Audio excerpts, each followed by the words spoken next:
Hi, my name is HAKIM bin Ibrahim and I will be talking about definition of recruitment and selection. First, recruitment. Recruitment in human resource (HR) refers to the process of identifying, attracting and hiring suitable candidates for the job position within an organization. This process involves several key steps. First, job analysis and planning. Second, sourcing candidates. Third, advertising jobs openings. Fourth, screening applications. Fifth, engaging candidates. Next, for the selection.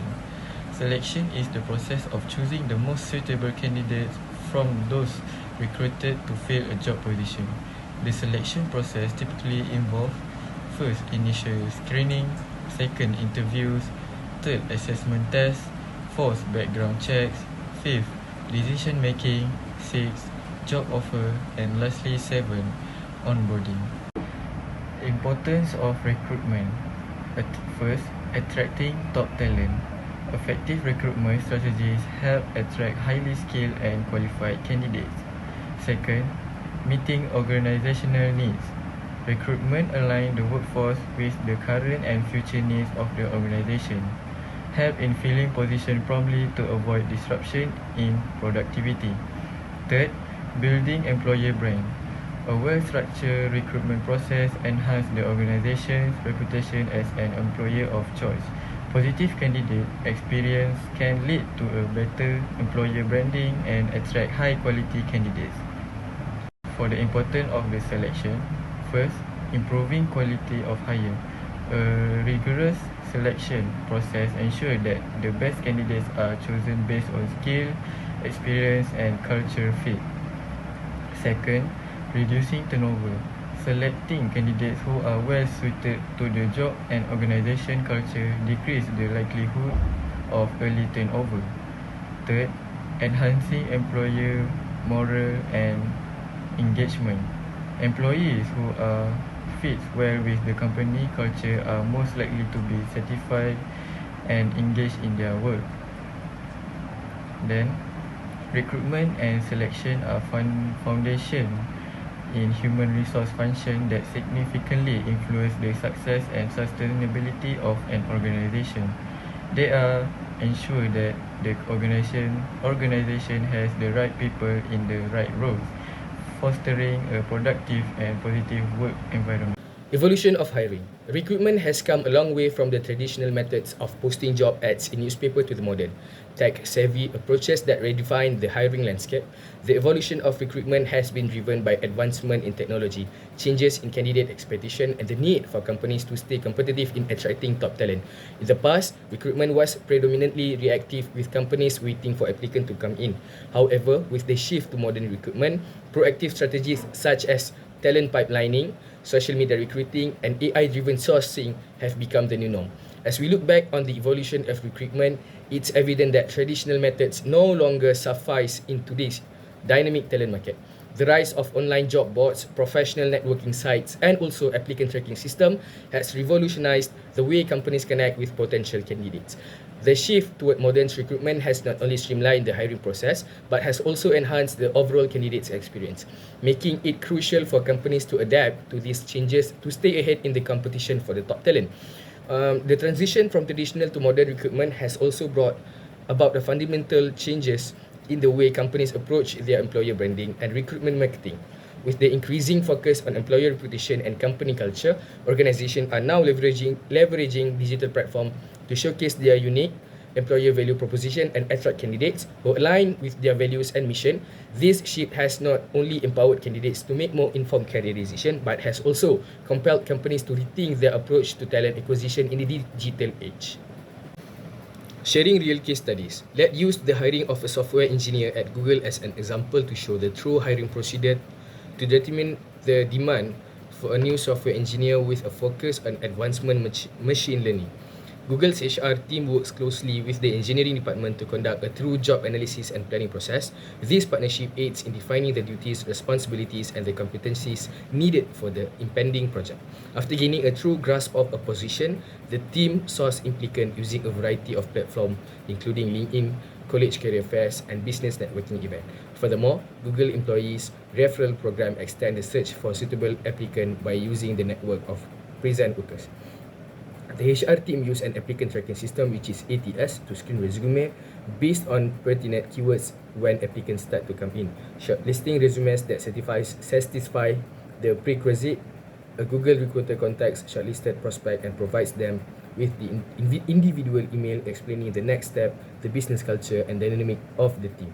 After that, those who make the cut move on to a round of technical interviews where Google expert asks them questions about system architecture code and problem-solving technique. Ultimately, a choice about which candidate to recruit is made by consensus. A job after that includes information on start date, benefits, and salary is given to the selected candidate. This is usually done over the phone and followed up with an official email. After accepting the offer, Google offers a comprehensive plan that includes team meeting, orientation session, and access to the required tool and system. They are also packed with a mentor. How to find a good employees? Firstly, we need to take a look for skills and qualifications. Look for candidates who possess the necessary skills and qualifications for the job. These might involve technical skills, education, certifications, or relevant experience. Secondly, we need to take a look for experience. We need to consider candidates' past experience in similar roles or industry. Experience often translates to competency and familiarity with the task and responsibility of the job. Thirdly, we need to take a look for attitude and personality. Evaluate candidates' attitudes and personalities to ensure they align with your company culture and values. We need to look for traits like adaptability, teamwork, problem-solving ability, and a positive attitude. Fourthly, work ethic. Assess candidate work ethic by asking about their past work experiences, how they handle challenges, and their commitment to meeting deadlines and achieving goals. Lastly, about communication skills. Strong communication skills are essential for effective collaboration and interaction with the colleges, clients, and stakeholders. We need to look for candidates who can articulate their ideas clearly and listen actively. That's all from me. Thank you. Good day everyone, my name is SYAFI and today I will be presenting on the topic of global and local hiring within the workforce. In this topic, I will be explaining the definition of both global and local hiring, the purpose of such process, and what requirements needed in maintaining a good global and local hiring process. Without further ado, let's get started. Up first, we have global hiring. Global hiring is defined as a process of recruiting and employing individuals from different countries or regions. This kind of hiring is usually done by large companies that has the capability to run such hiring process in order to fill up its ranks. These large companies undertake the global hiring process to fulfill its needs, usually finding new talents from abroad. For example, a company would hire a technician from Germany due to the country being famous for its technological achievements. To ensure global hiring process is done successfully, a company would need a robust recruitment strategy that usually comes in the form of internet recruitment ads so that it can reach potential recruits all across the globe. Other than that, clear communication channels such as online recruitment information center must be established to ensure information that is necessary for the new recruits can be able to get them. Up next, we have the local hiring process. Local hiring is defined as a process of recruiting and employing individuals from the immediate geographical area or community where the company is located.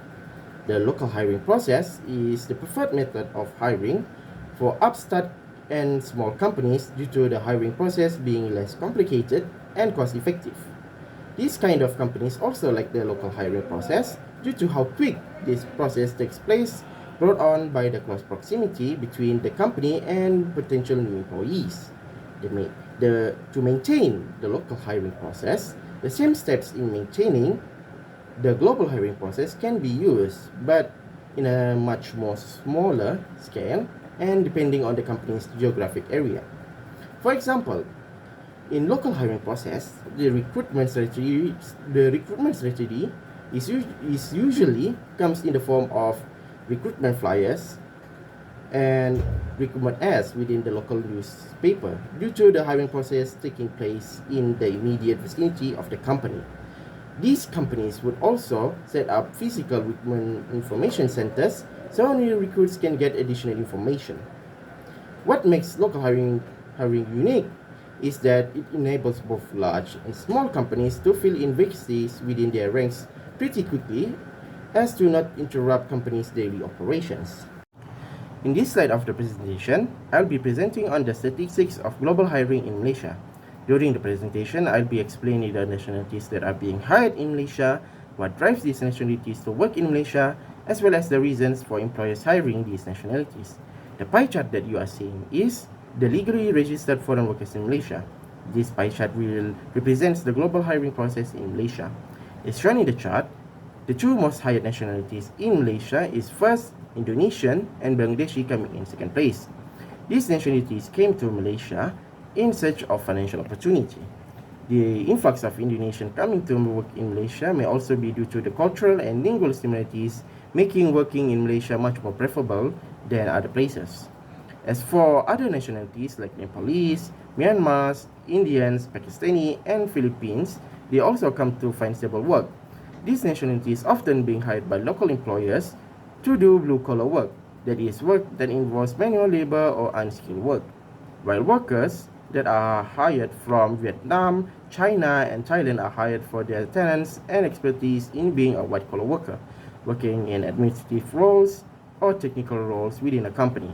The rest of the nationalities, like Sri Lankans, Cambodians, and Laotian, work as either white or blue-collar worker, but due to either geographical locations, cultural differences, or even unfavorable working conditions, the number of these nationalities working in Malaysia is lower compared to other nationalities. My name is Mohamad, and now I will talk about the advantages of recruitment and selection. So the first one is improve quality of hire. By thoroughly assessing candidates' skills and cultural fits, organizations can select individuals who are the best suited for the roles, leading to better performance and productivity. The second one is enhance employee retention. Properly matched employees are more likely to be satisfied with their jobs, which reduce turnover rates and associated costs.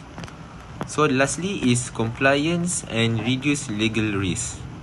The structured and fair recruitment process helps to ensure compliance with employment law and regulations, reducing the risk of legal issues related to hiring practices. So next I will talk about these advantages of recruitment and selection. So the first one is high cost. Recruitment and selection processes can be expensive, involving costs related to advertising, agency fees, interview expenses, and time spent by HR professionals. The second one is time consuming. Finding the right candidate can be a lengthy process, from screening applications to conducting multiple rounds of interviews, which can delay filling important positions. So the third one is potential for bias. Even with structured processes, there is a risk of unconscious bias influencing hiring decisions, which can lead to less diverse and potentially less qualified hires. These advantages highlight the need for careful planning and resource allocation in recruitment and selection to mitigate potential downside. In conclusion, effective recruitment and selection are essential to human resource management, ensuring that organizations attract and retain top talent aligning with its strategy goals. HR may create a competent and driven workforce by coordinating and recruiting with company goals, establishing specific hiring objectives, carefully organizing recruitment activities, and routine assessing and refining procedure. This helps the company meet its short-term staffing demands while enhancing its long-term viability and flexibility in cutthroat market. That's all from me. Thank you.